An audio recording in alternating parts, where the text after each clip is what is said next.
I'm on the east coast of England, Essex County, up the upper reaches of the River Crouch at a place called North Fambridge. Now, some would say this is God's own country, and I wouldn't argue with them, because it's famous for its traditional boats, its fishing smacks, its Thames sailing barges. But that's not what I'm here to do today. I'm here today to have a look at a boat that I really want to see, because this is a boat that's been bought by a young couple who are going to sail it around the world, and they will. And the boat was not good when they bought her. There was a lot of work to be done, and they have absolutely torn into this work. I've been told all about it, and I'm just itching to see it, because apparently the boat's stripped back to its basics. They're building themselves a new boat, and it's all about materials and knowing how to use them. And I'm lucky actually, because my old mate Dave has come here from Wessex Resins, and he is going to talk to us all about some of the stuff that's been going on, because this young couple have really cracked it with your stuff. I know, it's brilliant to see you, Tom. I think you're going to be fascinated with this project. I'm wholeheartedly behind what they're doing. It's great. Well, let's go and have a look, Absolutely, shall we? yeah.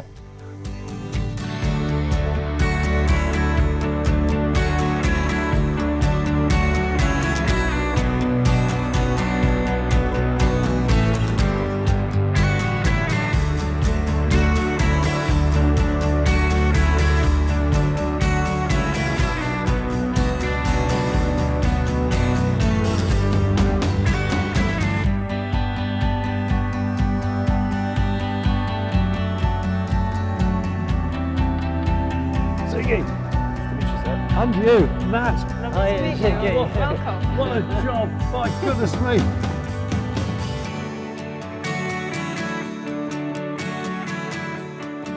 How did it happen? Whatever got you going on a project like this?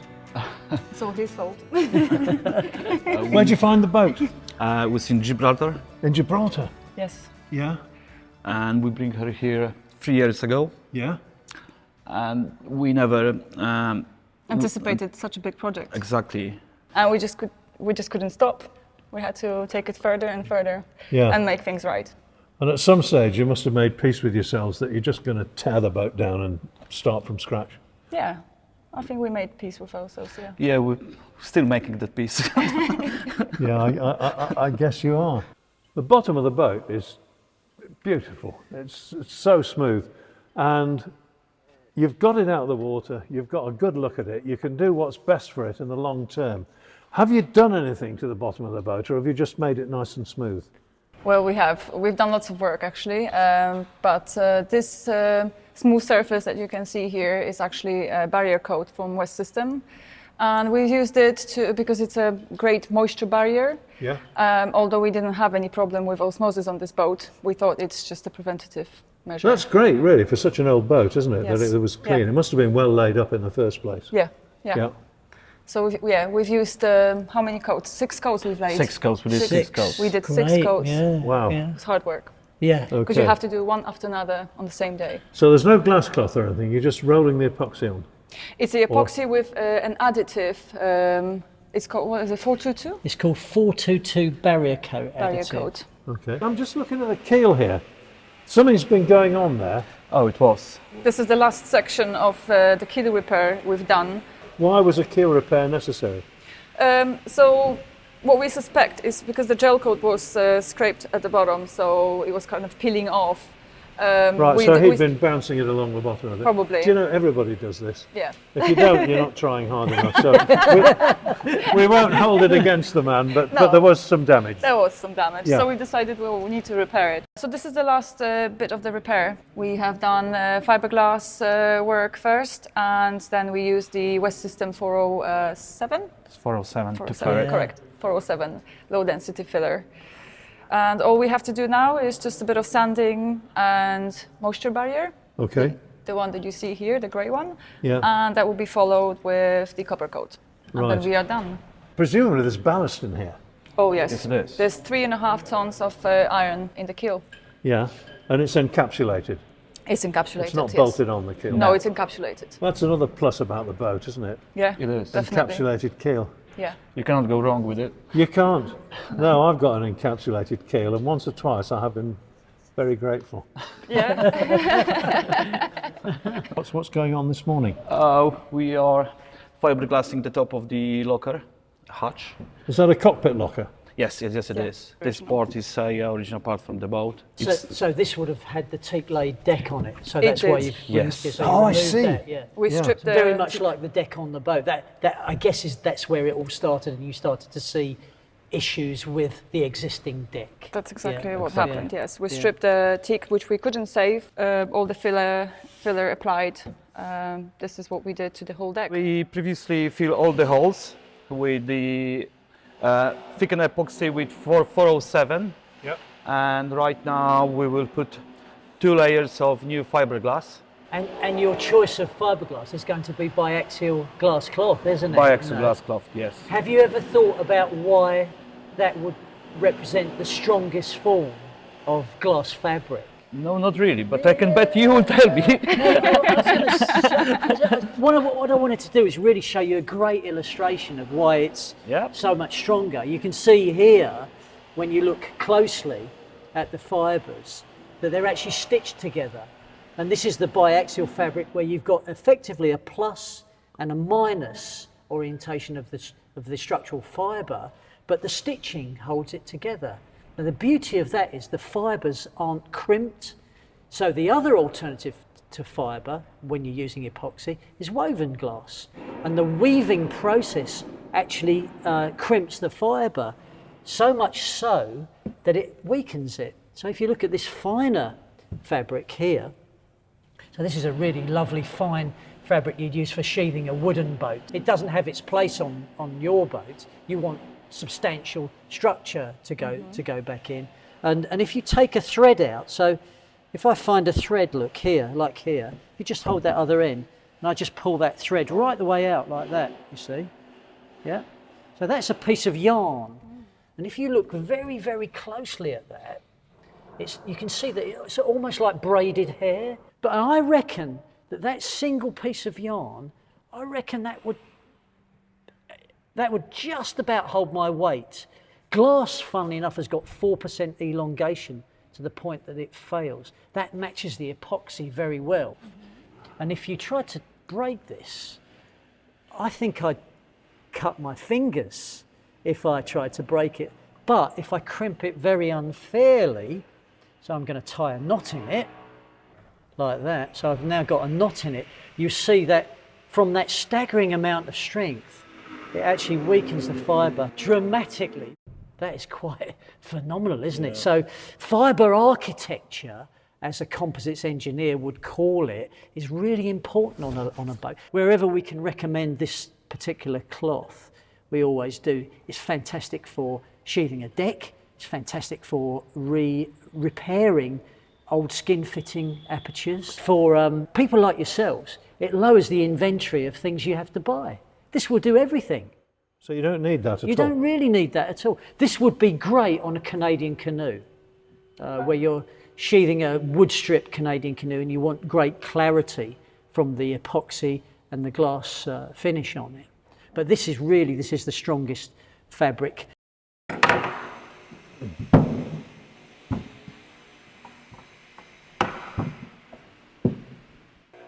He's cutting the glass to size here, and immediately I'm curious, are we going to cut it exactly to size, or do we have a little bit of overlap down the sides? I say we have overlap. You go for the overlap. Yeah, definitely. Nice sharp scissors are needed for that. You need those kind of scissors, Yes. yeah. We saved that pair for cutting fiberglass. And the rest of them, they are covered in fiberglass. Really? We're doing 2 Are you doing 2 layers? layers. Yeah. Right. This is super strong. Yeah. This will be so strong. Yeah, it will. I suppose when you think about it, a locker lid in the cockpit is very much part of the boat's structural integrity. Oh yeah. In the event of a knockdown at sea, the strength of this is going to be very important. And you also think about the amount of traffic it has. Yes, that people that particular part, you jump off the cockpit coaming onto the locker lid You do. and hope that it stays in one piece. Yeah. One of the dangers is if you lift this off the component, it ends up being stretched one way or the other. And so to keep it in one piece, it's a really good idea to just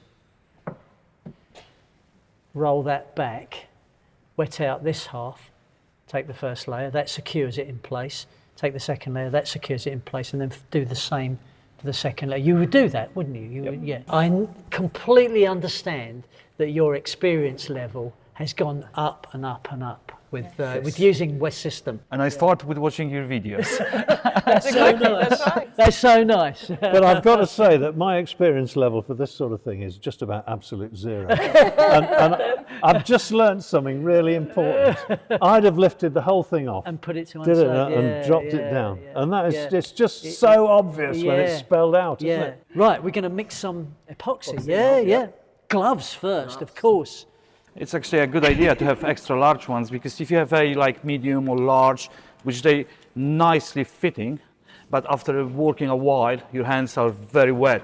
And if you damage your gloves and you want to change them, you have to wait for your hands to get dry, because it's very difficult to wear them. So extra large, they're best to work, even if you have a small hands. Do you know another top tip is to put 2 pairs on as well? That's quite good, because then if you're using tools as well, so you can be working and then just slip 1 pair off to use with some power tools.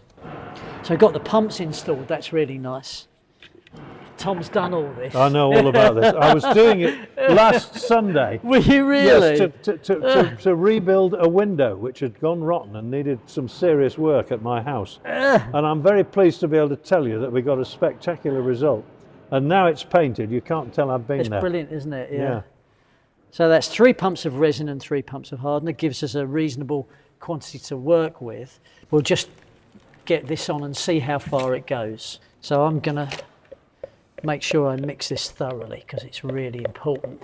The ratio is really important, but the time you mix is really important too. So those 3 pumps of resin and hardener, Yep. in this pot, because Yes. it's quite shallow, Yes. you get something like 25 to 30 minutes with that amount of material. Okay. But with this kind of work, you're mixing and removing the material from the pot quite swiftly. Yep. So your working time is extended, and it's a strong motivating force as well. You know, it's all connected with film thickness. You know, this film in this size pot will take something like 25 to 30 minutes to start to gel. If we spread this out into a roller tray, maybe 40 to 45 minutes. On the work, a couple of hours. But if you bulk this up into a paper cup, this same quantity will start smoking in 10 to 15 minutes.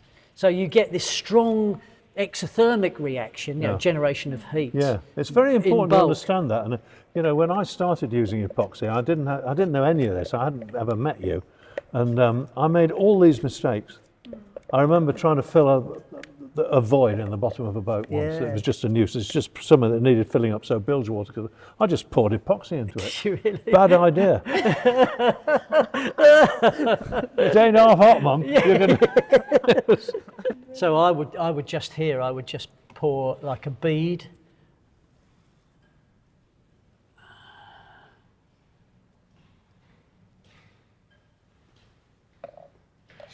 And then I'd just use the squeegee just to spread that out.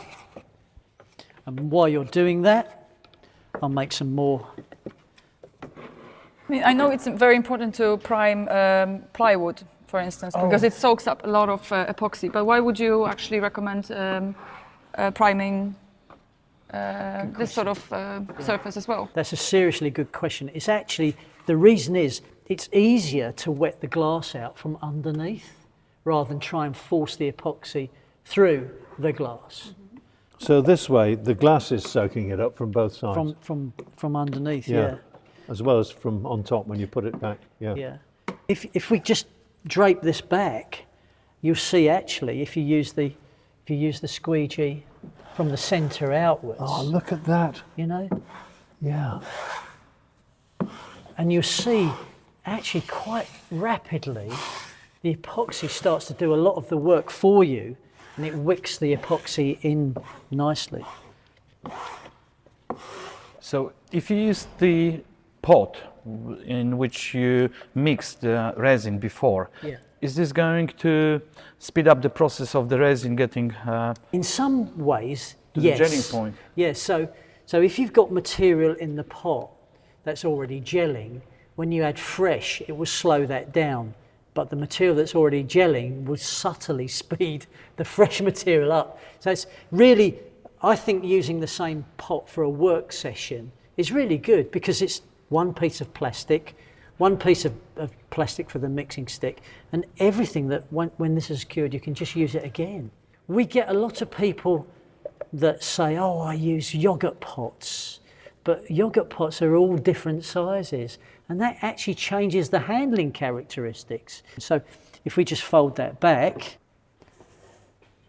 There's a lot of resin going on there. Yeah, that I've made up twice the amount there. Why have you done that? Just to kind of take it up a gear. Speed the job up. You speed the job up, I see, yeah, yeah. yeah. The glass can have a tendency to float on the surface of the epoxy. Uh-huh.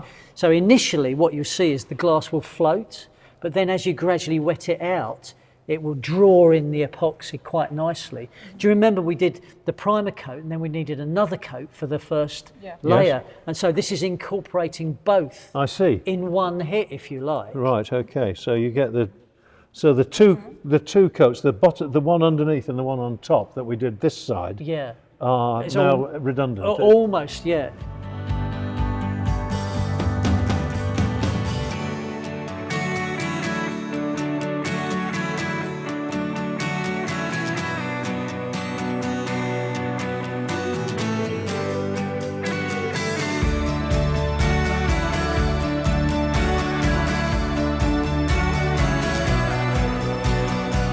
So here we've got the peel plier.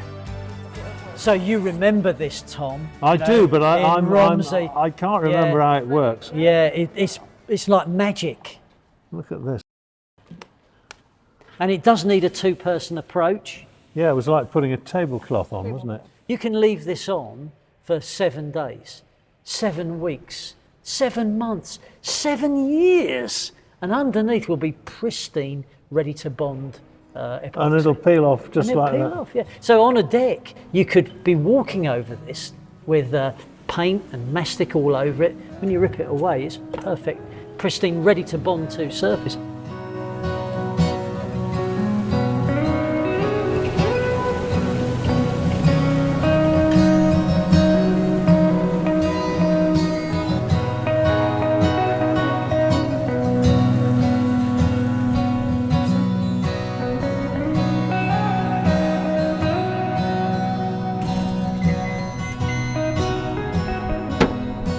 Hello, John. Hello, David. Great to see you. And you, mate. Nice to see you Yeah. after so long. You got to meet Tom. John, how are you? I'm fine, thank you.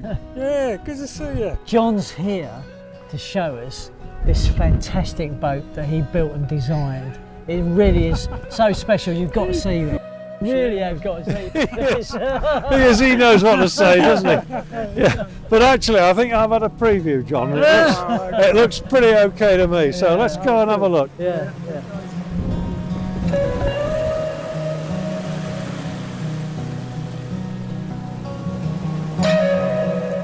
What we're looking at is a heavy displacement cruising yacht built in strip plank wood epoxy. But what I'd like to note about this is that as I look at it, it is absolutely fair from any angle, and that's a great rarity. It might not be immediately obvious to a casual observer how good the quality is here. It's a credit to John who designed it, and the build quality is fantastic. And I'm not just saying that because he stood here. It is remarkable because I've looked at a few in my time. I've even built one myself, and I know how it is. So I've got some questions for you, John. Have you? Yeah. Here's the first. Tell me about strip planking. How does it work? It's easy for a one-man band Yeah? because you haven't got the long lengths, heavy timber where you need 2 or 3 to bend a plank round. Yeah, the planks are smaller, aren't they? The planks are probably 2 inches or Yep. 50 mil, like. Yeah. And they're concave and convex, which means they're hollow and round, and they drop into each other, and every 18 inches they're fixed downwards and they're glued with rest epoxy. I see. Yeah, so because of the curve, if they have to go around an awkward That's corner. it just rolls round lovely. Lovely. Just rolls round. Beautiful. Yeah. So you've got a very minimum of fairing. Whereas if it was a traditional carvel, Yeah. you would have sharp edges and you would have to fair it all, well, plane it in. Yeah. And is there any framework inside the boat? Yeah. With strip planking, instead of the old way was 6-inch centres, Yeah. these are now 36-inch centres. Oh, I see. Yeah. And what I found, because the first one I built, I did traditionally, Yeah. and I riveted the right way through, but of course it wouldn't allow it to move. Because it's a one mass of timber, Yeah. there's no cork, you Because know. of the epoxy, just makes it like one piece. Yeah, but when I've then made it 3-foot centre, it's never moved at all. Because this is a new skill, isn't it? It's a new technique. Yeah, it was. I mean, planking up a traditional boat with plank on frame and sawn frames and futtocks, that had been going for hundreds of years. Yeah. But this yeah. is brand spanking. So you and your mates doing this work were trailblazers, really, weren't you? Well, it was in the 60s. No, 72 was the first one I built, yeah. Yeah. Look, here's something else I'm curious about. Here's the hull. It's varnished and or could be varnished and it'll look very nice too. But this is sheathing on the bottom. Yeah. Now, is this the sort of biaxial sheathing that they're using up there? No, that's what they used to cask over, which is a nylon cloth which was developed during the war for the old minesweepers. Yeah. Keep them dry. Well, they were wooden boats, weren't they? Yeah, Because they that's couldn't be right. steel because they'd let the mines off. right. Yeah. I used that because it was so nice and flexible, and till the 70s when I was told to get in the modern century Politely. by the West. Oh, yeah. By these guys. Yeah. They know everything, don't they? Yeah. At the time we built my boat, which was 1990s, the Elephant Boatyard on the Hamble River were building similar strip plank boats, and they finished them off with double diagonal veneers, finished off finally with a fore and aft running veneer, so that for the finish, for the look of it. But you don't have that here. No. What's the wood you've used then? That's Iroka, is inch and 3/8. Right, because our boats were they were built of Colombian pine and Douglas fir. Yeah. A bit softer, and maybe that was why. What do you think, David? Well, actually, that is the latest thinking in wood composite construction is longitudinal, tongue and groove or bead and cove planking, followed by double diagonal veneers that are lightly stapled, all glued together with epoxy, but then generally vacuum bagged as well. So you get a massive amount of consolidation of the veneers and a structure that's relatively easy to understand because it's all wood grain working in opposing fashion, torsion, longitudinal strength, and really long lasting as well. You've got the veneers separated by a glue line of epoxy, separated by a glue line that separates the planks. It's probably 100 years lifespan at least before a major refit. Well, that'll do me, Dave. This will last a long time, John. Yeah, mate. It'll do me as well. Yeah.